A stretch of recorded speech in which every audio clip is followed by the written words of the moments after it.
Halo semuanya, selamat siang. Kita ketemu lagi, di sini teman-teman ada yang tadi ikut di workshop pagi juga ya. Oke, selamat datang, assalamualaikum. Kita ketemu lagi di acara sharing dengan, kami, Actuary From Zero. Topik hari ini adalah experience study. Mungkin pertama-tama, kami perkenalkan dulu ya, siapa kami.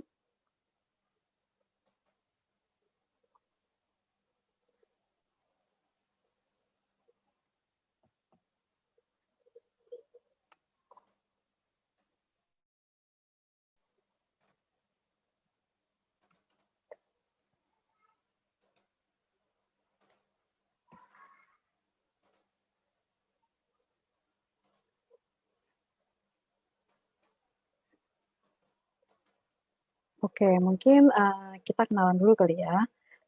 Kami Actuary From Zero, terdiri dari John Mart, saya sendiri Ira, dan Listia. Jadi kami bertiga, kami, disupport oleh Nitiasa Niscita Solusi, partner kami untuk terselenggaranya, workshop ini ya.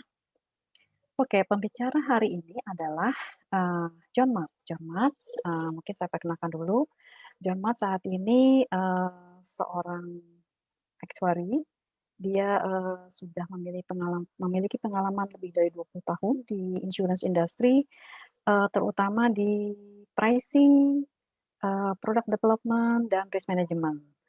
Kemudian, John adalah, graduate from Mathematics FMIPA, Universitas Indonesia, sebagai, registered actuary dari, Kemenkeu P2PK, PPPK ya. Kemudian, fellow dari Society of Actuaries of Indonesia atau FSAI, kemudian fellow dari, AMAI, kemudian juga fellow dari LOMA ya, FLMI, kemudian, John juga certified risk management di level 5 atau KRGP, kemudian, eee, juga volunteer sebagai pengurus, PAI khususnya di komite, asuransi jiwa ya untuk periode tahun 2018-2020. Oke, kali ini, topik ini sebenarnya terdiri dari 2, yang sekarang adalah yang pertama, topik 1 yaitu, studi mortalita, morbidity, incidence rate, dan lapse. Nanti kita akan ada lagi di topik kedua yaitu, studi biaya ya atau, expense study. Oke, kepada peserta kalau ada pertanyaan nanti silahkan, ketik di chat room. Kemudian, kalau misal nanti di akhir kita akan ada beberapa pengumuman, jadi, tolong, stay sampai sampai akhir. Mudah-mudahan kita semua semangat ya di hari yang panas ini ya, John, ya, nggak ada hujan. Oke, silakan John, kita mulai ya, John? Oke, Mbak Ira, terima Oke, kasih. oke, ini, judulnya oke. Oke, Mbak Ira, terima kasih. Oke, selamat siang semua, salam sehat buat kita. Seperti tujuan dari workshop ini, buat kita adalah sebenarnya sharing knowledge lah. Jadi kalau teman-teman nanti punya mungkin pengalaman, apapun bisa di-sharing buat kita, mungkin bisa jadi masukan juga buat peserta yang lain. Oke, untuk agenda hari ini ada 5 secara garis besar ya teman-teman. Saya, bisa lanjut, ke slide berikutnya, Mbak. Oke, secara umum prinsip-prinsip experience tadi. Jadi buat teman-teman mungkin yang pernah melakukan atau sudah melakukan experience tadi, eee, kita punya prinsip umum yang mungkin sudah menjadi rule lah secara umum di industri ya, maupun di teman-teman aktuaria. Jadi pertama tujuannya kita lakukan studi ini otomatis harus sesuai dengan proses bisnis di perusahaan kita. Kemudian tujuan experience study ini otomatis kita ingin mendapatkan loh dari data kita yang sudah cukup valid atau sekian tahun, kita akan mendapatkan data sehingga data itu biasanya kita sebut sebagai asumsi terbaik atau best estimate. Nah, kita biasanya, melakukan review ini minimum, sekali dalam setahun sih. Kita harapkan reguler sehingga data yang kita dapatkan kita monitor, setiap tahun. Otomatis karena kita juga bekerja dalam tanda kutip, harus menghasilkan data yang bisa dipertanggungjawabkan, baik buat profesi kita maupun buat perusahaan, maka kita harapkan hasil yang objektif berdasarkan pengalaman perusahaan kita sendiri, gitu. Jadi itu sebagai referensi. Kita harapkan ini loh data yang kami peroleh dengan hasil yang, perusahaan, dapatkan sampai hasil studi. Oke, lanjut. Otomatis, dari data yang kita peroleh, kita harus lihat nih datanya cukup materialis nggak sih untuk kita lakukan studi dan seterusnya. Otomatis juga ketika kita melakukan studi, kita harus mematuhi ketentuan dan peraturan yang berlaku, baik mungkin di dalam profesi kita di dunia aktuari, atau ketentuan-ketentuan lain yang mensupport data dan studi tersebut. Lanjut, Mbak Ira. Oke. Oke, tata kelola approval proses. Secara umum, tata kelola biasanya kita ada yang kita sebut RACI. RACI itu R-nya responsible, A-nya accountable, C-nya bisa dilanjut Mbak Ira, C-nya consulted, dan I-nya informed. Responsible berarti misalkan di perusahaan kita, siapa sih yang melakukan studi ini? Biasanya sih di perusahaan asuransi jiwa melakukan ini, katakan tim aktuarianya. Jadi, sudah ada nih di job desk-nya aktuari bahwa setiap tahun, si aktuari akan melakukan studi dan seterusnya. Kemudian yang bertanggung jawab atau accountable siapa? Otomatis, head of actuary atau chief actuary. Sedangkan consulted mungkin pihak lain yang mendapatkan second opinion dari studi kita. Bisa di risk management ataupun function lain.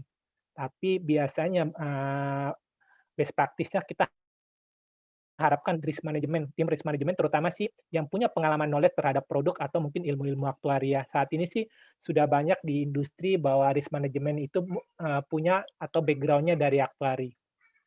Ada pertanyaan nih, John. Ini Oh, kayaknya silakan. ke slide pertama ya. Boleh, Mungkin Mbak. kita mundur.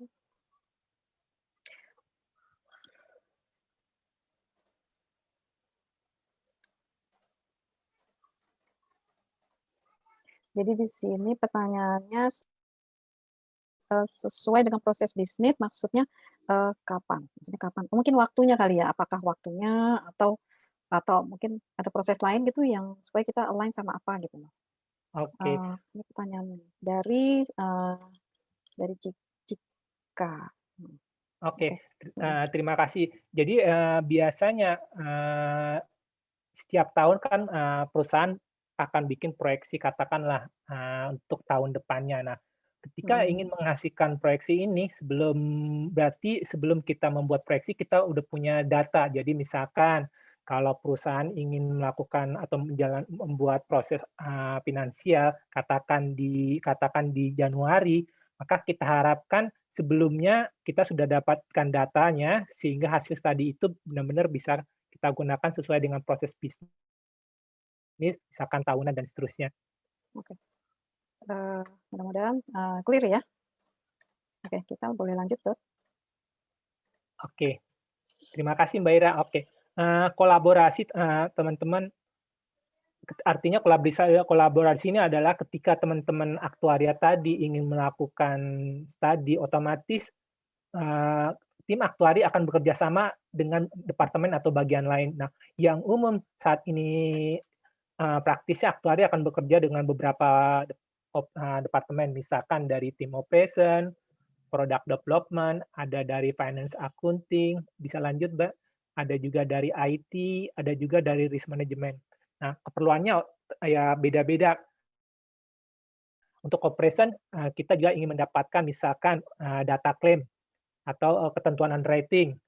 Dari product development, aktuari ingin mendapatkan misalkan mengenai kinerja produk atau rencana product development ke depannya. Kerjasama dengan finance accounting otomatis kita ingin kan membuat laporan keuangan, proyeksi keuangan, dan seterusnya. Kerjasama dengan IT karena tadi data, polis itu dalam tanda kutip "disimpan di sistem", maka kita akan bekerja sama dengan teman-teman IT atau MIS untuk mendapatkan data itu. Dari data itu yang akan kita olah. Dan risk management seperti tadi, di sebelumnya itu gunanya untuk konsultir dari hasil data studi itu mungkin ada masukan dari risk management dan seterusnya. Jadi kolaborasi ini tetap sudah dilakukan secara reguler. Lanjut Mbak Ira, oke. Untuk aturan dasarnya, best practice-nya sih kita lakukan studi ini kalau bisa 3 sampai 5 tahun, 3 atau 5 tahun. Artinya data yang kita dapatkan untuk studi ini cukup banyak, juga stabil dalam arti nggak hanya data 1 tahun atau 2 tahun, tapi cukup stabil 3 atau sampai 5 tahun. Terus hasil datanya pun tidak fluktuatif, artinya kita melihat kalau masa observasi 3 sampai 5 tahun kita bisa lihat misalkan apakah datanya itu sepanjang masa observasi cukup fluktuatif atau bagaimana. Kemudian detail dan akurat otomatis ya, karena tadi kita perlu data, misalkan kalau kita melakukan studi mortality, kita harus dapatkan data usia peserta pada saat meninggal, data uang pertanggungannya, dan seterusnya. Juga mempertimbangkan inisiatif dari perusahaan atau manajemen ini, mungkin inisiatif apa laginya yang mendukung untuk melakukan studi ini. Ada contoh nggak, John, kira-kira kalau yang ini nih, yang mempertimbangkan inisiatif? Iya, contohnya untuk mempertimbangkan inisiatif perusahaan, apakah perusahaan punya inisiatif sendiri atas rencana perusahaan. Misalkan ketika perusahaan melakukan untuk reprojection bisnis keuangan lah, pada saat itu kita pertimbangkan apakah kita perlu melakukan studi lagi atau kita cukup comfortable menggunakan data studi yang telah kita lakukan seterusnya. Itu salah satu contohnya. Oke, dapat dibandingkan otomatis ya kalau kita study data tadi yang kita bandingkan, karena kita kan lakukan ini setiap tahun teman-teman ya. Berarti kita harapkan setiap tahun data studi yang kita lakukan itu kita bandingkan, kita lihat polanya dan seterusnya. Oke, teman-teman ada pertanyaan? Ada pertanyaan sampai sini? Boleh di-chat juga teman-teman ya. Ini kayaknya teman-teman ini deh, ada beberapa yang aku kenal juga. Dan ada Pak Handayani lagi. Ada Halo Pak Handayani. Rajin sekali. Halo. Hai lagi, hai Pak Handai. Terus ada teman-teman dari asuransi ya kayaknya. Jadi mungkin ini buat refresh kali ya. Pasti. Halo Bu. Yusril Bu. Halo Yusril. Halo Yusril. Iya, ini kayaknya ada Halo. teman-teman juga. Jadi ini di antara teman-teman yang lain, ini di pesertanya ada juga teman-teman kita, atau Haris lagi ya. Nggak apa-apa buat refresh, tapi kita tunggu masukannya nih. Kayaknya kita perlu nih masukan dan pertanyaan-pertanyaan yang penting, yang berat. Oke, kalau nggak ada pertanyaan kita lanjut ya, John. Terima kasih ya. Ya, buat teman-teman seperti tadi di awal saya bilang, kalau mungkin teman-teman di perusahaan existing atau pengalaman sebelumnya mungkin punya metode yang lain, mungkin bisa di-share ya teman-teman juga. Masukan buat teman-teman kita yang lain, terutama mungkin belum pernah melakukan ini. Oke.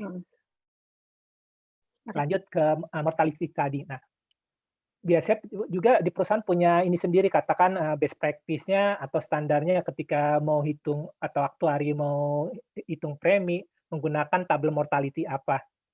Saat ini di Indonesia ada tabel mortality Indonesia.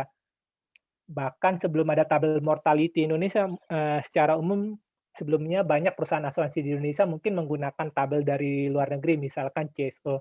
Nah, di sini hanya contoh aja studi di sini contohnya di sini menggunakan tabel mortality Indonesia 3. Jadi tergantung nih studi kita misalkan mau studi berdasarkan produk kah, misalkan produk jangka pendek dan jangka panjang, atau berdasarkan jenis polis pertanggungan, apakah polis atau pertanggungan itu untuk produk individu atau produk kumpulan, atau berdasarkan ketentuan underwriting pada saat new business, apakah nanti produknya menggunakan full underwriting atau SIO atau simplified underwriting atau GIO atau guarantee issue. Jadi di sini contoh, misalkan kalau ada perusahaan, ada ketentuan biasanya kalau full underwriting secara mortality biasanya lebih kecil persentasinya dibanding dengan guarantee issue ya teman-teman. Mungkin ini juga punya pengalaman. Kalau di sini sebagai contoh aja, full menggunakan 60, simplify 80, sedangkan yang lebih lebih longgar atau garansi ISO di sini diasumsikan menggunakan 10% dari tabel mortality yang digunakan. Silakan Kalau lanjut, Mbak. yang lebih tepat dipakai yang mana ya, kira-kira? Bebas sih, Mbak, Ada misalkan. saran? Ya, jadi misalkan kalau saat ini sih pengalaman, misalkan untuk produk individu ya biasanya kita berdasarkan metode underwriting yang sebelah kanan sih. Cuman ada uniknya nih untuk kumpulan. Untuk kumpulan uniknya otomatis karena banyak produknya adalah produk renewal YRT lah ya, kadang bisa menggunakan data study kita yang lebih khusus untuk kumpulan juga sih. Oke, lanjut, Mbak.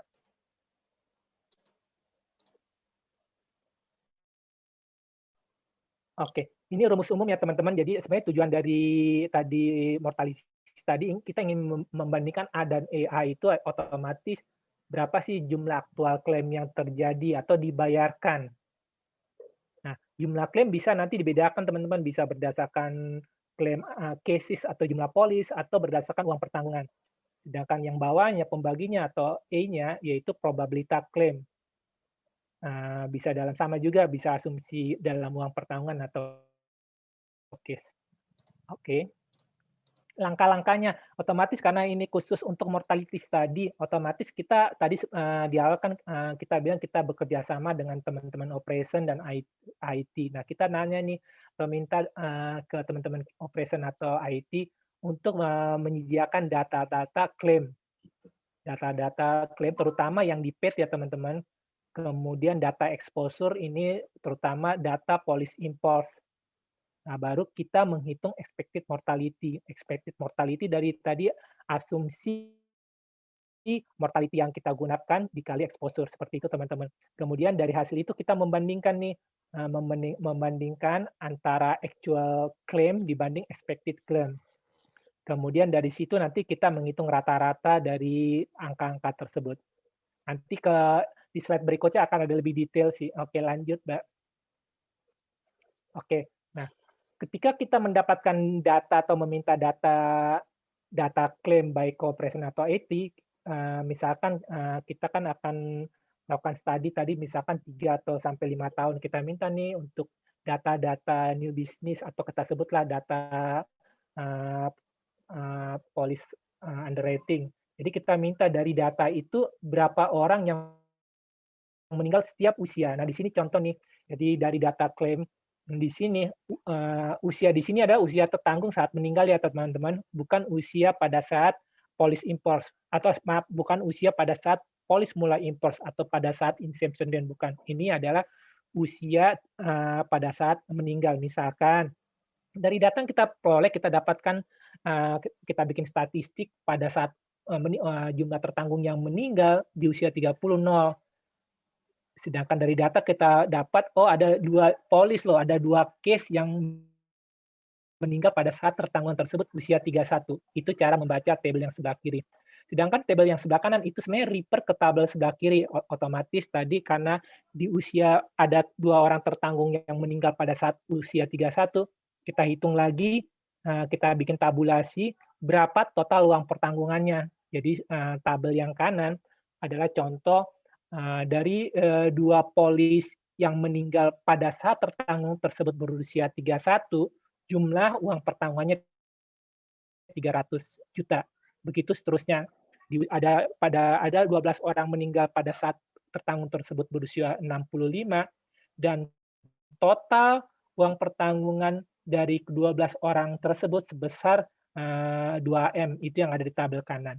Jadi tabel kiri cases, di tabel kanan jumlah uang pertanggungan yang dibayarkan. Oke. Nah, sama kalau tadi kan benar yang data meninggalnya. Kalau di sini kita exposure nih. Jadi kita lihat nih dari data tadi yang kita peroleh dari itu kita tabulasi lagi sih berapa sih current usia atau jumlah polis aktif pada usia 30. Nah, dari usia 30 ini kan katakan di sini skenarionya atau contohnya ada 2.900 polis. Nah, di tabel sebelah kanannya kita jumlahkan seluruh uang pertanggungan dari 2.900 polis tersebut. Begitupun di usia 65, current usia 65 ada sekitar 7.830 polis, kita jumlahkan lagi berapa jumlah uang pertanggungannya. Jadi refer ke manfaat uang pertanggungan. Oke, lanjut, Mbak. Nah, untuk menghitung expected mortality ya, secara umum expected mortality QX, tabel mortality yang kita gunakan dikali exposure. Exposure tadi yaitu yang kita dapatkan di slide sebelumnya ya, usia 30 ada 2.900 polis. Kalau asumsi QX dia sesuai dengan di sini misalkan tabel mortality adalah 0, sekian, maka expected mortality adalah tabel QX dikali exposure. Begitupun kalau kita mendapatkan expected mortality berdasarkan uang pertanggungan, yaitu tadi QX di usia 30 kali total uang pertanggungan pada usia 30. Itu cara baca di tabel ini, teman-teman. Mungkin teman-teman udah familiar kali ya. Oke, lanjut. Nah, baru kita, tadi kan kita sudah punya A, yaitu actual claim. Dan tabel E kita tadi sudah di slide sebelumnya kita dapat expected. Baru yang kita analisis adalah kita bandingkan adalah A dan E. Artinya kita bandingkan total actual claim dibanding expected claim. Kita bikinlah tabel seperti ini. Jadi sebenarnya tabel ini di sini contoh usia 30 teman-temannya titik-titik 65. Jadi sebenarnya tabel yang nanti kita buat di Excel itu panjang sekali sesuai dengan usianya. Bahkan kalau ada tertanggungnya nanti katakanlah di usia 80 sampai usia 80 juga kita buat tabelnya. Begitupun tadi kalau sebelah kiri kan berdasarkan jumlah cases. Kalau sebelah kanan ya kita perbandingan A dan E berdasarkan manfaat klaim atau uang pertanggungan. Oke. Nah, dari data tadi AE by cases dan AE by uang pertanggungan atau benefit, maka kita akan juga cari weighted. Kita sebenarnya ingin mengalihkan loh dari tabel AE tadi dengan weighted kelompok usia import. Jadi contoh di sinilah ya teman-teman. Dari data kita dari data polis import di usia 30 ada 2,3%, di usia 65 ada 1,9%. Otomatis teman-teman kalau tabelnya nanti kita total seluruhnya, totalnya 100%. Begitupun tadi berdasarkan weighted manfaat meninggal atau UP-nya. Kita weighted atau kita sebenarnya tujuannya mencari persentasi berdasarkan usia tadi current age ya, baik berapa jumlah polis import, berapa manfaat meninggalnya. Oke. Nah, dari data itu kan tadi ya. Ya. Oke, tadi kan contohnya 1 tahun. Jadi kalau tadi kita studi 2016 sampai 2019, jadi setiap tahun ini kita cari nih AE berdasarkan cases dengan cara yang tadi maupun AE berdasarkan sum insured. Jadi istilahnya kalau saya rangkumkan, katakanlah kita udah melakukan studi atau data policy underwriting tadi berdasarkan 2016, 2017, katakanlah kita dapat tabel seperti ini. Jadi proses perhitungannya sama persis dilakukan untuk setiap tahun periode. Oke, lanjut. Nah, karena kita sudah dapat tabel tadi, yaitu tabel AE untuk tahun 2019 dan seterusnya, kalau di sini contohnya untuk sama 4 tahun dapatlah 74,5%. Nah, sebelah kanannya juga kita mau dapatkan data ini, teman-teman, data jumlah policy imports. Kita juga hitung jumlahnya, maka kita dapatkan di sini persentasenya. Nah, di sini kita ada 2 pendekatan nih, mau hitung AE average berdasarkan di jumlah aja 72 tambah sekian dan sekian dibagi 4 sehingga mendasarkan 74,35%. Atau kita weighted berdasarkan angka sebelah kanan, yaitu weighted jumlah policy import. Kalau kami mengusulkan lebih baik berdasarkan weighted policy import. Jadi kalau di sini dilihat 72 kali weighted dan seterusnya, maka didapatkan angka 74,37. Memang sih teman-teman secara angka sebenarnya perbedaannya tidak besar ya teman-teman. Oke, silakan Mbak lanjut. Oke, ini kalau tadi kan di weighted berdasarkan jumlah polis atau jumlah cases. Sama pendekatannya dengan di sini bedanya, di sini kita cari percentage weighted-nya uang pertanggungannya. Nah, prosesnya sama seperti tadi. Kalau hanya weighted AE debt sum insured, kita dapatkan 68,03. Nah, sekarang ketika kita melakukan weighted berdasarkan sum insured, kita dapatkan angka, lanjut Mbak Ira, 67,90 gitu. Jadi ada perbedaan di sini kebetulan perbedaan ketika dikali weighted, angkanya dalam tanda kutip lebih kecil 67,90. Oke, lanjut, Mbak. Jadi perbedaan di situ ya, teman-teman. Proses sama tadi, hitung average langsung atau hitung berdasarkan weighted average. Oke. Nah, biasanya kan aktuari rule-nya konservatif ya. Jadi secara umum tipsnya ya ambil hasil yang lebih konservatif berdasarkan manfaat klaim. Kemudian, oh ya, tadi kalau kita sebelum melakukan studi, teman-teman, kita juga harus menganalisa data tersebut ya, teman-teman. Kalau ada, misalkan, kalau ada keluar jumbo cases, uang pertambangan case, kita keluarkan dari data tersebut. Misalkan saja, teman-teman, rata-rata katakan jumlah uang pertanggungan yang kita bayarkan 500 juta. Tiba-tiba ada satu case atau satu polis, katakanlah uang pertanggungan gede nih, MM-an. Biasanya sih dari data itu kita sisihkan gitu, biar yang kita dapatkan datanya lebih sesuai dengan data rata-rata uang pertanggungan secara keseluruhan. Ini sudah tipnya otomatis ya, more akurat datanya. Ketika datanya tadi sebenarnya di awal kita dapat dari IT atau dari operation, kita sebagai aktuari kita harus lebih aware akan datanya lazim nggak sih? Atau ini datanya kenapa ya? Banyak data-datanya kita bandingkan. Nah, ketika kita udah mendapatkan hasil studi, otomatis di sini perlukan knowledge-nya kita lah ya, teman-teman. Kita bandingkan dengan data tahun-tahun sebelumnya. Kenapa ya di tahun ini dalam tanda kutip hasil yang kita dapatkan beda banget ya? Apakah kita salah menghitung atau datanya bagaimana dan sebagainya. Disinilah perlu analisa lebih lanjut, teman-teman, sehingga data atau studi yang kita peroleh itu lebih reasonable, teman-teman. Oke. Ada pertanyaan atau mau di-sharing, teman-teman? Silakan. Mungkin ada yang sharing. Selama ini, saya mundur dulu ya.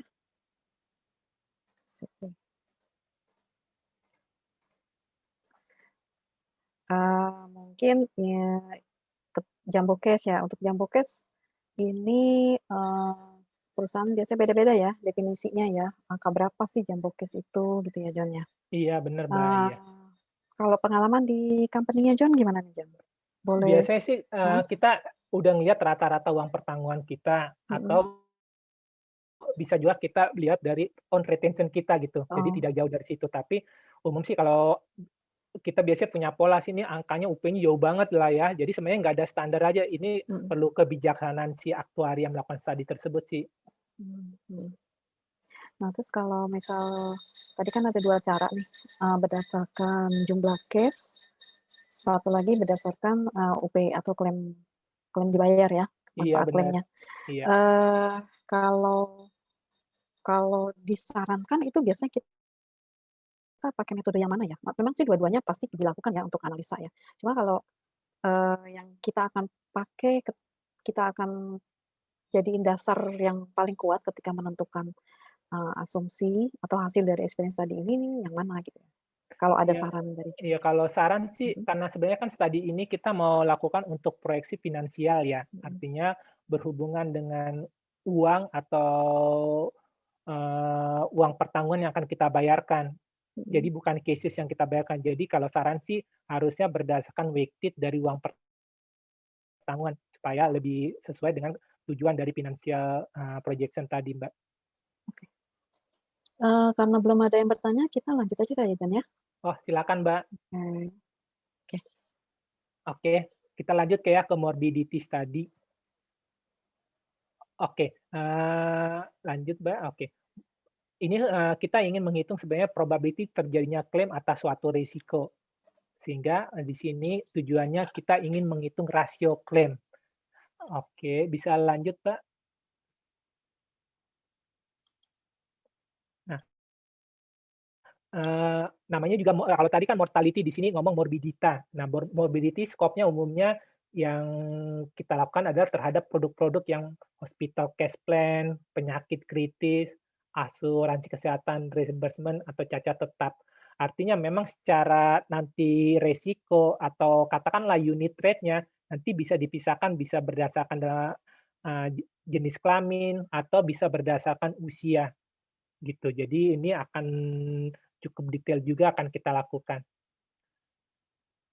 proses langkahnya hampir sama sebenarnya teman-temannya. Ketika tadi melakukan mortality tadi, kita mendapatkan data claim morbidity terhadap produk-produk yang akan kita lakukan studi.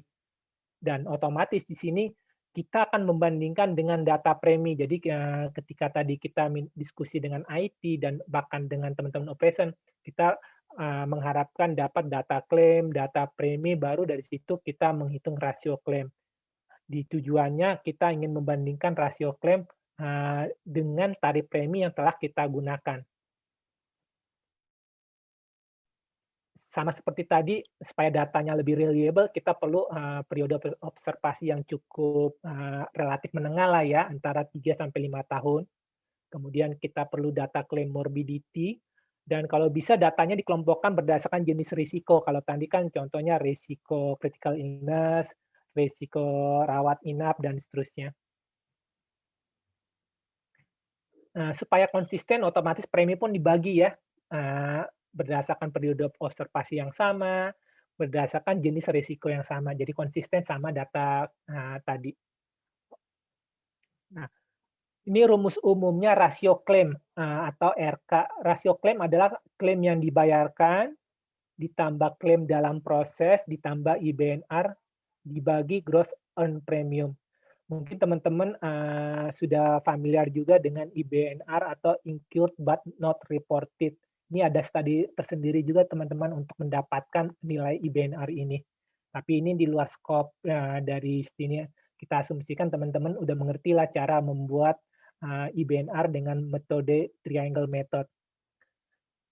Kemudian gross earned premium ya premi kali M per N atau bahasanya premi dikali periode berjalan dibagi periode asuransi atas premi yang dibayarkan. Jadi nanti akan tergantung dari cara bayar premi, apakah cara bayar preminya bulanan atau bahkan tahunan dan seterusnya.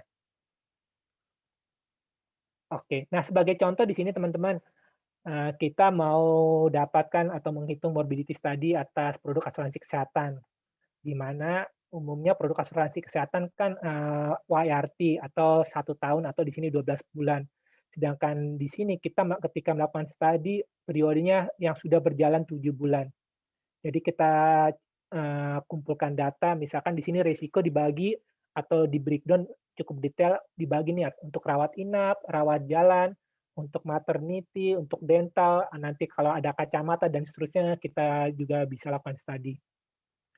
Dari data premi bruto kita kumpulkan, kita hitung gross earned premium. Gross earned premium contohnya karena di sini sudah berjalan 7 bulan, maka untuk yang rawat inap nih sebagai contoh yang premi brutonya 250.000, untuk earn-nya adalah karena 7 bulan, 7 per 12 kali premi bruto 1 tahun, sehingga didapatkan angka 187. Begitupun untuk rawat jalan, maternity, dan dental. Sehingga kalau kita lihat di sini kan tadi rumusnya kita harus menghitung berapa klaim dibayar, sebagai contoh klaim dibayar untuk rawat inap sebesar 75.000, klaim dalam proses 5.000, sedangkan IBNR udah kita hitung contohnya di sini 20.000. Sehingga ketika kita mau menghitung rasio klaim, kita menjumlahkan rawat inap loss ratio tadi dibagi dengan gross earned premium-nya, sehingga di kolom yang paling kanan kita dapat angka 53,3%. Jadi secara umum untuk perhitungan rawat jalan, maternity, dental sama persis seperti yang kita hitung untuk mendapatkan rasio klaim rawat inap sebesar 53,3%. Misalkan nih teman-teman, kita udah menghitung nih, tadi dari proses yang sama, kita hitung rawat jalan rasio klaimnya atau RK-nya 100.7, untuk maternity 79,6, dental, sehingga dan kita hitung pun totalnya katakan 759. Jadi kita bisa breakdown nih, mau lihat breakdown per resiko atau total seluruhannya. Lanjut, Mbak. Oke. Nah, diasumsikan kalau kita mau lihat atau kita mau analisa berapa expected premi brutonya, nah di sini contohnya tabel yang kanan kalau kita mau hitung untuk rawat inap aja. Jadi kalau dari rawat inap, rasio klaimnya 53.3, Nah, kita pun kan akan membebankan beberapa biaya ke perhitungan premi. Jadi misalkan di sini sebagai contoh ada biaya pemasaran dan seterusnya, termasuk komisi dan seterusnya, misalkan 15%. Kemudian ada biaya admin perusahaan termasuk profit 10%. Nah, untuk biaya-biaya ini tergantung perusahaan juga, biaya-biaya apa saja yang ada, tapi di sini secara garis besar misalkan dikelompokkan ada biaya komisi atau biaya akuisisi tambah biaya admin dan profit. Sehingga teman-teman kalau kita jumlahkan tadi bahwa rasio klaim 53, biaya akuisisi 15%, biaya admin 10%, kita total katakan rasionya ya 78,3% dari premi bruto. Nah, ketika kita mendapatkan ini, kita lihat nih tarif premi aktual masih mencukupi atau tidak. Tapi kalau lihat dari number-nya, logikanya kan masih mencukupi. Artinya kita asumsikan bahwa premi yang kita bebankan atau gross premi yang kita berikan berdasarkan data klaim kita boleh dibilang cukup baik karena masih lebih kecil dari 100% dari premi bruto. Nah, ini ada contoh kedua, misalkan kalau premi netonya ini kita misalkan ngambil dari total ya teman-teman. Kalau tadi kan hanya rawat inap aja, kalau ini kita misalkan ngambil premi neto dari keseluruhan. Kita lihat nih teman-teman secara keseluruhan sebenarnya rasio klaimnya 75%. Kemudian kalau tadi kita tambahkan dengan biaya akuisisi, biaya admin dan profit, kita dapatkan 100,9%. Artinya ada kelebihan 0,9% dari premi gross. Nah, pertanyaannya ini pun tergantung teman-teman, apakah teman-teman merasa premi tersebut cukup atau tidak. Karena kalau di sini kenaikan 0,9% dibanding 100%, artinya tidak begitu besar. Jadi karena ini produk YRT, kadang si aktuari atau mungkin teman-teman yang menghitung premi, pada saat premi renewal tidak perlu harus menaikkan premi. Jadi tergantung. Iya. Ya silakan Mbak. Ini kan cuma sedikit ya John. Ya. Coba kita tanya teman-teman, kira-kira ada nggak yang sarannya apakah harus dinaikin, apa tetap, atau gimana gitu. Mungkin ada yang bisa chat, jawabnya boleh di chat ini. Ya, Dinaikin teman-teman atau mungkin tidak punya sih kalau pengalaman, iya, naiknya benar. cuma 100,9%, gimana nih? Kira-kira perlu dinaikin apa enggak ya? Experience-nya segitu.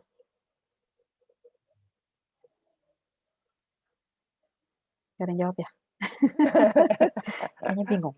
Oke. Nggak mungkin, kalau menurut John gimana John? Ini di apa ini kalau cuma selisih dikit doang? Iya, kadang teman-teman ada pertimbangan bisnis, misalkan apakah kita mengasumsikan ada inflasi dari segi premi, artinya gitu ketika ada policy renewal, kalau sebelumnya katakanlah teman-temannya premi per individu misalkan 1.000, ketika policy renewal tahun depan, terutama produk kesehatan, apakah kita asumsikan ada kenaikan inflasi? Nah, itu juga mempertimbangkan kita sih teman-teman untuk menaikkan premi atau tidak. Atau bahkan kalau pengalaman premi kompetitor juga bisa pembanding, jangan sampai premi kita naikkan tapi kompetitor menawarkan premi dalam tanda kutip yang sama, bisa jadi kita kehilangan bisnis ya. Jadi banyak pertimbangan sih teman-teman ya untuk case ini apakah kita menaikkan atau tidak. Oke. Oke, lanjut ya, John. Boleh lanjut, Mbak. Oke. Nah, kalau ini contoh kalau tadi kan contoh asuransi kesehatan, ini contoh aja setelah kita melakukan studi, kita dapatkan dari hasil studi tadi bahwa untuk penyakit kritis kita dapatkan rasio klaim 135,5%. Nah, ketika kita tambahkan persentase tersebut dengan biaya akuisisi maupun biaya asumsi admin dan profit, katakan angkanya 101,5%. Nah, ini menjadi challenge nih buat kita aktuari atau underwriting. Apakah untuk renewal berikutnya untuk produk tersebut kita naikkan preminya atau tidak. Tapi kalau di sini kan angkanya cukup besar ya. Nah, ini challenge buat kita sendiri. Kadang teman-teman pada prakteknya untuk tahun depan belum tentu kita naikkan juga teman-teman, bisa terutama untuk produk-produk itu bisa terjadi di produk-produk grup teman-teman. Kita akan analisa lagi sih untuk produk grupnya apakah dalam tanda kutip nasabah karena ini kan penyakit kritis, udah meninggal kok, mungkin ke depan klaimnya nggak ada lagi dari orang sama. Atau kita lihat lagi nih kondisi datanya. Makanya kan tadi di awal kita perlu data analisa detail ya. Kita lihat lagi sih detail polis masing-masing. Bahkan kalau polis grup umumnya kita lihat nih, ini jenis usahanya atau LOB-nya perusahaan seperti apa. Nah, dari situ sih banyak pertimbangan lagi buat kita, si underwriting sama underwriter, apakah perlu menaikkan premi walaupun aktual tahun ini katakan nih cukup besar nih 161,5%. Jadi dari kami sih banyak pertimbangan sih ya, tidak harus hitam putih kita naikkan atau turunkan. Nah ini sama juga TPD. Misalkan kalau tadi kan critical illness rasionya tinggi. Nah di sini pun TPD kita dapat rasio klaimnya cukup rendah sekali. Nah, pertanyaan pun apakah nanti pas renewal preminya kita turunkan atau tetap aja juga banyak pertimbangan sih teman-teman ya gitu. Jadi tidak hanya hitam putih ini kita naikkan ya, kita turunkan ya. Jadi banyak juga apakah strategi perusahaan juga mau banyak menjual produk TPD dan seterusnya. Jadi analisanya atau kedepannya keputusan untuk menaikkan atau menurunkan premi banyak pertimbangan yang tidak harus hitam putih kita bilang naik atau turun. Oke, nah dari tadi kan kita udah melakukan data sama seperti tadi yang kita menghitung data mortality tadi. Nah di sini misalkan udah diringkaskan kita dapatkan rasio klaim nih berdasarkan tahun 2016, 2017 dan seterusnya. Dan kalau tadi kan base estimate-nya mortality tadi kan kita weighted dengan uang pertanggungan. Nah, supaya ekivalen, kita sekarang juga kita sarankan di weighted berdasarkan premi, karena kan untuk laporan keuangan yang mempengaruhi premi yang kita dapatkan ya. Jadi di sini ketika dari data rasio klaim setiap tahun kita weighted dengan premi, kita dapatlah suatu angka katakan 88,75%. Rata-rata klaim 88, sedangkan weighted average dari premi katakan kita dapat 86,2%. Jadi memang ada perbedaan tipis 88 dan 86 berdasarkan weighted. Lanjut, Mbak Ira. Oke, ada yang bertanya teman-teman?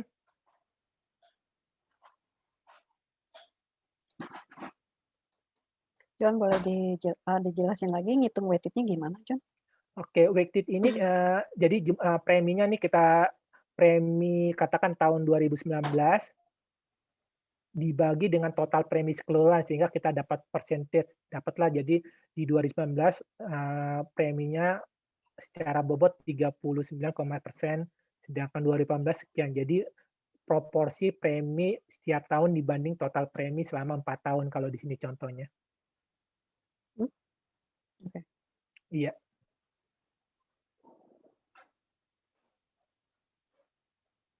Ada teman-teman yang mau bertanya atau pengalaman, silakan teman-teman untuk morbidity study sebelum kita lanjut ke incident rate study atau incident study.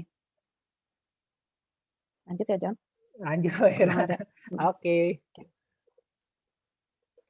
Sama ya teman-teman, pada dasarnya prinsipnya sama dengan morbidity study, jadi kita menghitung rasio klaim untuk produk atau kita ingin mendapatkan data incident rate study. Sama seperti skopnya. Kalau tadi kan skopnya jelas ya, contohnya asuransi kesehatan atau critical illness. Nah, di sini nih lebih banyak incident rate ini, study ini kita lakukan sebenarnya untuk produk-produk asuransi general sih teman-teman. Atau bisa sebagai contoh kecelakaan diri, asuransi harta benda, asuransi kendaraan bermotor, asuransi umum. Artinya sebenarnya tabelnya atau incident rate-nya tidak terkait dengan usia atau jenis kelamin tertanggung orang, teman-teman. Jadi di sini kita sebut studi incident rate atas risiko kecelakaan diri, risiko pertanggungan asuransi harta benda, risiko pertanggungan asuransi kendaraan bermotor, dan lain-lainnya. Untuk asuransi general sangat banyak sih risikonya, jadi dilakukan studi berdasarkan risiko tersebut. Sama, rumus umumnya sama, klaim yang dibayarkan, ditambah klaim dalam proses ditambah IBNR, dibagi dengan gross earned premium-nya. Sama juga sama pendekatan sebelumnya, gross earned premium-nya otomatis premi bruto dikali proporsi periode telah berjalan dibanding periode asuransi atas premi yang dibayarkan. Lanjut, Mbak. Sama juga teman-teman ya. Jadi secara umum polanya sama, dari kita dapatkan rasio klaim, kita dapat premi detto, kita hitung expected premi bruto, kemudian kita bandingkan premi aktual dengan premi expected premi tadi, apakah kita perlu naikkan atau ditunjukkan atau ditinjau atau tidak. Jadi sebenarnya teman-teman tujuan akhirnya bukan hanya menaikkan atau menaikkan premi sih teman-teman. Kadang kita ingin melihat apakah ada proses sebenarnya yang ingin kita perbaiki. Misalkan kalau kita lihat, bisa jadi ketika expected preminya tinggi, bisa jadi ada proses yang terlalu bebas di underwriting atau di proses new business atau dimanapun teman-teman ya. Jadi si aktuaria bisa ngasih propose nih dari hasil studi tadi. Misalkan underwriting, ini kok kami lihat nih dari studi kami begini-begini ya. Apakah di underwriting ada proses underwriting yang tidak dilakukan dengan baik? Misalkan apakah batasan untuk GIAYO sesuai dengan ketentuan atau apakah semua produknya di pool underwriting dan seterusnya. Jadi dari data atau hasil studi ini banyak yang teman-teman aktuari bisa sharing terutama ke teman-teman operation di new business maupun di data claim. Oke, lanjut Mbak Ira. Oke, ini sama juga ya teman-teman ya.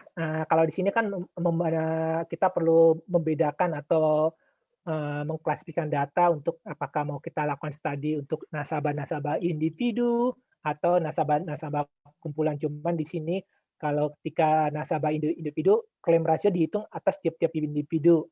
Kemudian klaim rasio dihitung atas polis-polis dengan tahun underwriting yang sama ya teman-teman ya.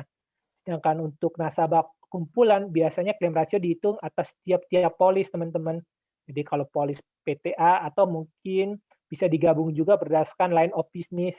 Misalkan polis-polis untuk nasabah-nasabah perusahaan finansial, atau polis-polis untuk nasabah-nasabah pabrik, atau polis-polis untuk nasabah-nasabah seperti apa gitu. Itu kita bisa breakdown berdasarkan tiap polis atau lini of business. Hasil studi menentukan premi renewal semua peserta di bawah polis tersebut biar konsisten ya teman-teman. Oke, lanjut Mbak Ira. Tahun underwriting. Nah, ini penjelasan aja teman-teman. Jadi kalau kita ngomong tahun underwriting kan 1 tahun 12 bulan. Katakan ketika di sini kita berbicara polis dengan underwriting tahun 2018, karena kan aktualnya di tahun 2018 polis bisa masuk atau masa pertanggungan bisa mulai dari tanggal 1 Januari 2018 sampai tanggal 31 Desember 2018. Dan klaimnya otomatis karena polisnya katakan masa asuransinya otomatis katakan untuk polis yang dimulai 1 Januari 2018 maka 1 tahunnya otomatis sampai 1 Januari 2019. Sedangkan polis katakan yang mulainya 1 Desember 2018 akan berlangsung terus sampai tanggal 31 Desember 2019. Jadi kita kalau tanggalnya 1 Desember berartinya 30 Desember 2019.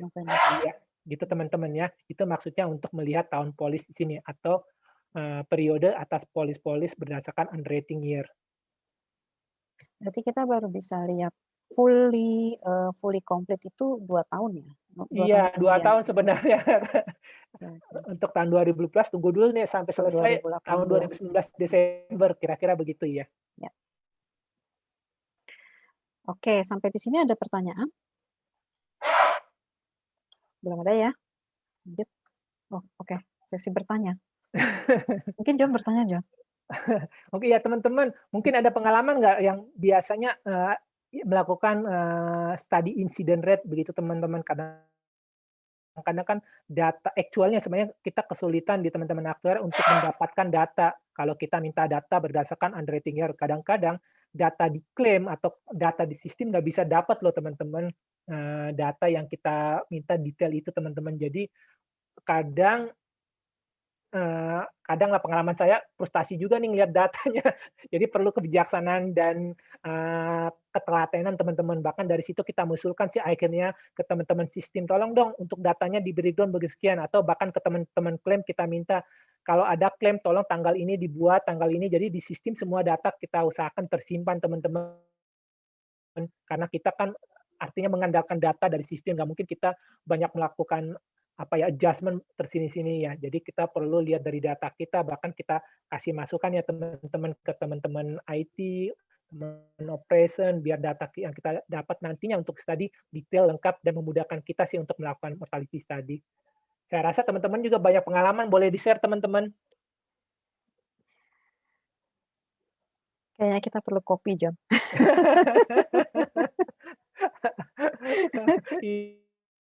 Iya, emang nih jam-jam ini nih kritis. Oke, lanjut ya. Belum ada pertanyaan. Silakan, ya. Kayaknya udah mengerti ya prosesnya yang tadi ya, John ya. Iya, mungkin ya saya setuju sih teman-teman secara teori sih dalam tanda kutip gampang atau mudah ya. Emang prakteknya sih yang saya alami sangat sulit, terutama ketika kita ngomong secara aktuari crunching data ya teman-teman ya. Oke. Lanjut, Mbak. Oke. Nah, sekarang kita mau melakukan lab study. Oke. Tingkat lapse atau pembatalan polis. Sama seperti tadi, kita mau mendapatkan berdasarkan tahun isu atau kohort di sini. Jadi kita ingin melihat misalkan, atau kita bagi nih, tujuan akhirnya sebenarnya kita ingin membuat tabel untuk misalkan atas produk A, berapa sih tingkat lapse di tahun pertama, berapa tingkat lapse tahun kedua, dan seterusnya. Itu sih tujuan akhir dari studi ini. Oke, kita lanjut, Mbak. Nah, untuk prosesnya, karena tadi kita juga bekerja sama dengan teman-teman IT, otomatis kita minta data dari mereka, data detail, sehingga di data tersebut kita tahu nih setiap polis lapse-nya kapan, polis tersebut incidence-nya kapan. Jadi kita tahu apakah polis tersebut lapse-nya di tahun kedua dan seterusnya. Data exposure juga sama, kita ingin melihat berapa data polis impor sebelumnya yang akan kita bandingkan dengan jumlah polis lapse. Kemudian kita melakukan perhitungan lapse rate, kemudian kita lakukan perhitungan rata-rata lapse rate. Oke, sama. Di sini langkahnya lebih perlu lebih detail, artinya kita harus bagi-bagi lagi teman-teman. Jadi kan kalau tadi kita kan udah tahu nih tahun polis, contoh di sini tahun isu atau rating 2017. Nah, di sini misalkan ada tabel berbentuk triangle seperti ini. Jadi di angka 100 di sini, atau tingkat lapse tahun ke-1 sejumlah 100 polis, itu mau menyatakan bahwa jumlah polis atau premi yang diisu di tahun 2017 dan lapse di tahun pertama. Jadi di sini contohnya ada 100 polis yang lapse yang diisu di tahun 2017. Sedangkan untuk angka 50 di sini, kalau lihat dari table triangle di sini, angka 50 ini menyatakan jumlah polis atau premi yang diisu di tahun 2018 dan lapse di tahun ketiga. Artinya si polis ini tidak lanjut untuk tahun ketiga, teman-teman. Kalau tadi kan kita membuat table data lapse ya, pendekatannya sama. Sekarang kalau kita mau membuat tabel jumlah polis untuk exposure. Jadi bentuknya triangle juga ya teman-teman. Kalau tadi kan angka di sebelumnya kita lihat jumlah polis atau premi yang lapse. Kalau di sini jumlah polis atau premi yang diisu di tahun 2017 itu ditampilkan dengan angka 500. Sedangkan angka yang ditampilkan 675 itu adalah jumlah polis atau premi yang diisu di tahun 2018 dan masih impor di tahun polis ketiga. Lanjut, Mbak. Oke, nah ini kan tadi kita udah bikin table triangle untuk lapse dan kita bikin tabel triangle untuk exposure. Maka sebenarnya teman-teman, kalau kita mau hitung rata-rata nih, katakan kita ngambil rata-rata kalau lihat tabel lapse, yaitu tabel kolom kedua tahun ke-1 itu kita hitung rata-rata, ya kita rata-rata biasa aja ya, tinggal 100 tambah sekian dibagi 4. Sedangkan untuk tahun ke-4 jumlah labs-nya hanya 45, rata-ratanya 45. Begitupun untuk rata-rata exposure pendekatannya sama. Di sini juga kita tahun pertama kita jumlah berapa exposure rata-ratanya, ternyata kita dapatkan 500 tambah sekian dibagi 4 sebesar 1000 polis. Begitupun tahun ke-4 exposure-nya hanya 270. Lanjut, Mbak. Nah, baru dari angka tadi kita hitung lapse rate-nya. Jadi kalau teman-teman ingat ke tabel sebelumnya, angka 87 ini adalah jumlah polis yang lapse di tahun pertama tadi sebesar 87 rata-ratanya, dibagi dengan jumlah polis exposure rata-ratanya 1000. Jadi kita lihat di sini kita dapatkan bahwa lapse rate di tahun pertama 8,7. Lapse rate di tahun kedua 8,8 dan seterusnya. Nah, karena kita mendapatkan angka 8,7, 8,8 kan dalam tanda kutip angkanya tidak cantik lah katakannya, baru kita buat disemutkan, sehingga biasanya kan kita konservatif ya, aktuaria biasanya kita bulatkan ke atas. Jadi di sini 8,7 kita bulatkan 9, 8,8, 9 dan seterusnya, dan 16,7 kita bulatkan 17. Jadi di sini kita punya rata-rata tadi disemutkan. Nah, di sini kalau tadi kan kita menghitung rata-rata full. Kadang-kadang kita perlu menganalisa juga data kita, apakah kita mengambil data full katakan 4 tahun tadinya. Nah, kalau di sini kita asumsikan kita hanya mengambil rata-rata 3 tahun saja. Jadi kalau di sini, kalau tadi kita ambil rata-rata tahun 3 tahun saja, berarti sebagai contoh kita melakukan studi ini di akhir 2020 ya teman-teman. Jadi untuk lapse rate di tahun pertama, kita hanya mengambil lapse jumlah polis lapse yaitu hanya 3 tahun ke belakang. Jadi kalau lihat di sini nih di tabel yang paling kiri, kita hanya ngambil data lapse di tahun pertama hanya berdasarkan tahun isu di 2018, 2019, 2020. Sehingga kita dapatkan rata-rata 3 tahunnya adalah 82,7. Hijaunya tipis banget. Ini lebih tebal dari yang hijau. Oke, sedangkan untuk yang tahun kedua, kita ambil rata-rata 66,7. Sedangkan untuk tahun ketiga, kita hanya dapat 2 tahun ke belakang. Otomatis hanya kita bagi 2 ya. Sedangkan untuk tahun keempat kita hanya dapat 1 tahun, yaitu 45. Sama exposure-nya pun supaya konsisten, karena lapse-nya kita ambil rata-rata 3 tahun, exposure-nya pun kita ambil 3 tahun. Sehingga di sini kita dapat rata-rata 3 tahun untuk lapse dan rata-rata 3 tahun untuk exposure. Ini kenapa cuma ngambil 3 tahun? Banyak pertimbangan sih. Misalkan kita menganggap nih di tahun 2017, kita kok angkanya besar sekali, ada apa sih tahun 2017? Mungkin kita analisa lagi, oh ternyata misalkan dari data, makanya tadi kita perlu detail ya, dan kita perlu tahu apa sih yang membuat katakan ada lapse di tahun 2017 tinggi, tahun pertamanya. Oh bisa jadi dari ciri-ciri produknya, atau bisa jadi pada saat itu ada agent yang bermain sehingga dia mengharapkan hanya di bisnis, tahun kedua di lapse, dan seterusnya. Banyak analisa sih Mbak.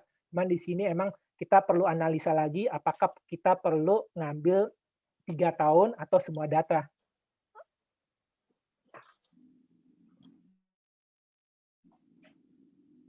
Oke, nah sebagai contoh ketika kita udah dapatkan data lapse tahun pertama, kedua, dan 3, tadi angkanya 7,1 dari perbandingan tadi ya, berapa jumlah polis lapse rata-rata 3 tahun dibanding berapa exposure 3 tahun, dapatlah 7,1, 8,8, dan seterusnya. Dan supaya angkanya cantik lagi, kita semutkan sehingga kita bulatkan. Nah, di sini contohnya untuk 7,1 dibulatkan ke bawah, sedangkan 8,8 dibulatkan ke atas, dan seterusnya. Jadi smoothing dari kita, teman-teman.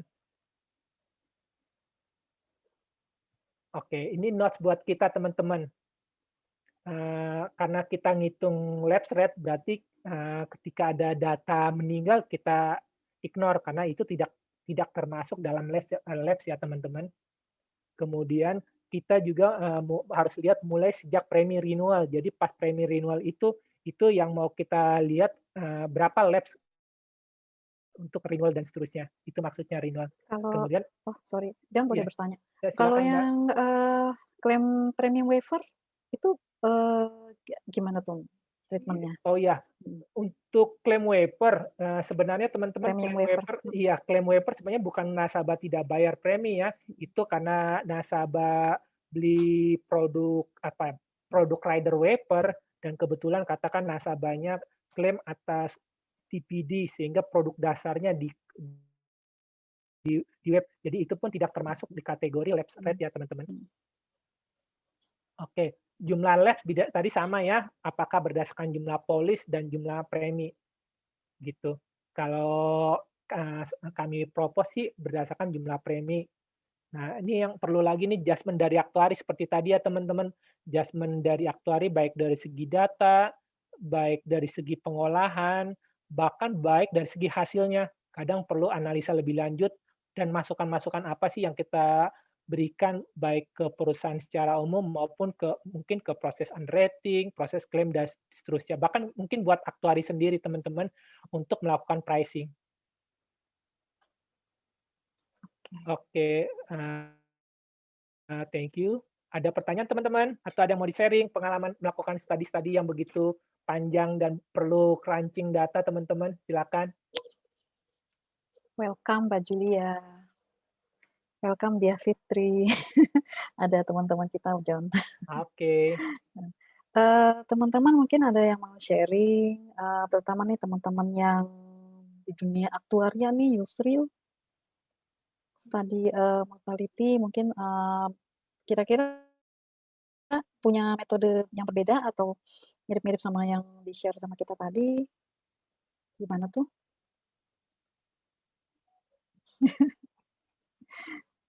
Dari Pandai.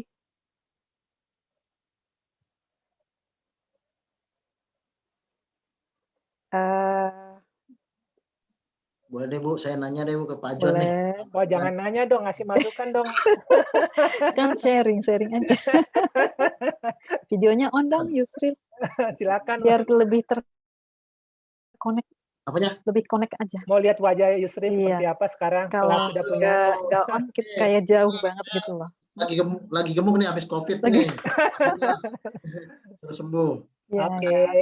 Apa tuh sharingnya? Pak John mau nanya dong. Tadi yang tadi itu yang mortalitas tadi Pak John.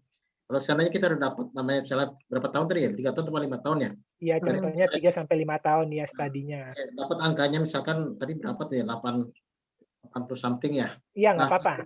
Nanti ke next ininya apa ya? Maksudnya gimana cara penggunaan ke next period kita mungkin untuk pricing, untuk yang evaluasi angka itu seperti apa kita gunakan ya gitu. Contoh kita dapat 80%. Ya, itulah sepertinya kalau kita udah melakukan studi ya, itulah sebenarnya kan yang digunakan untuk meyakinkan teman-teman aktuari kita nih, terutama katakan chief actuary, appointed actuary ketika melakukan proyeksi baik untuk menghitungkan base estimate untuk menghitungkan cadangan maupun untuk base estimate perhitungan premi gitu kan ya.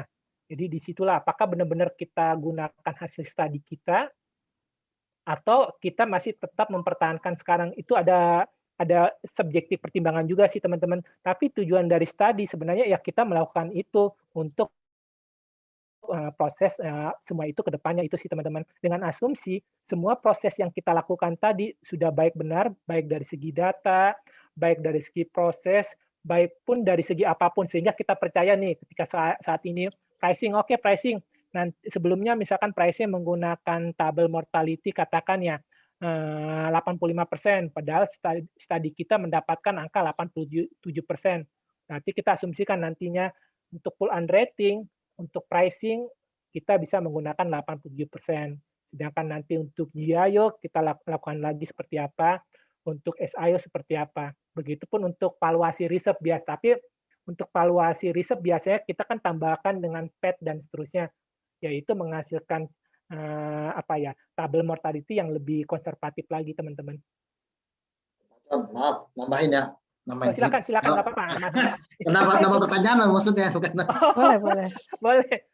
Pak John, dalam satu pricing kita itu bisa ada combine-nya kan, bisa jadi situ ada GIO, benar ya. full underwriting. Nah, maksudnya kalau kita punya tadi yang CIO, kita pakainya mortality anggapnya 70%. Iya. CIO sekian persen, yang full underrating sekian persen.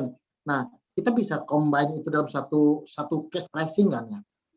Lebih baik sih biasanya sih ya, mungkin balik lagi ke awal ketika kita melakukan mortality tadi kan kita coba pisahkan polis data polis yang ini nih data-data polis yang full unrating, ini data-data polis yang SIO, ini data-data polis yang GIO. Dari situ kan kita menggunakan atau dapat data studi sendiri. Nah, biasanya kita gunakan sesuai dengan metode underrating tersebut juga, Yusril. Boleh nambahin? Iya. Mendingan dipisah sih, Yusril, karena nanti itu impact di pricing, karena kan kita pasti beda ya asumsi pricing ketika metode underwriting-nya full underwriting atau ketika metode underwriting-nya guaranteed, pasti berbeda. Jadi waktu experience tadinya juga dibedakan. Misal produknya boleh dikumpulin, misal ini yang full underwriting dikumpulin gitu, nggak apa-apa, karena kita juga nggak mau terlalu banyak table ya, terlalu banyak asumsi nanti pusing. Mungkin ini sih Bu, maksudnya digabung. dalam satu case kayak kredit life nih, kredit life kan banyak juga tuh variasinya. Misalkan kita kasih GIO sampai 500 juta, habis itu simple underwriting sampai 1 miliar gitu. Nah, maksudnya dalam satu case pricing itu kita udah punya namanya penggunaan yang tadi itu yang kita dapat gitu loh. Nah, berarti modelingnya bisa terkumpul di situ ya, satu case ya. Kalau bisa dipisah lebih baik sih. Oke. Mudah-mudahan datanya bisa dilihat itu full underwriting apa simple underwriting. Oke. Oke. Ada lagi pertanyaan atau sharing? Aku setuju sih, Mas Yusril. Kadang emang ketika kita mau breakdown di situ datanya cuma dikit ya. Jadi kita juga nggak pede juga untuk melakukan breakdown cukup detail ya, Yusril ya. Saya juga mengerti si Yusril. Jadi ada pertimbangan lain, misalkan ya udah kita baseline-nya pokoknya dari data-data full underwriting.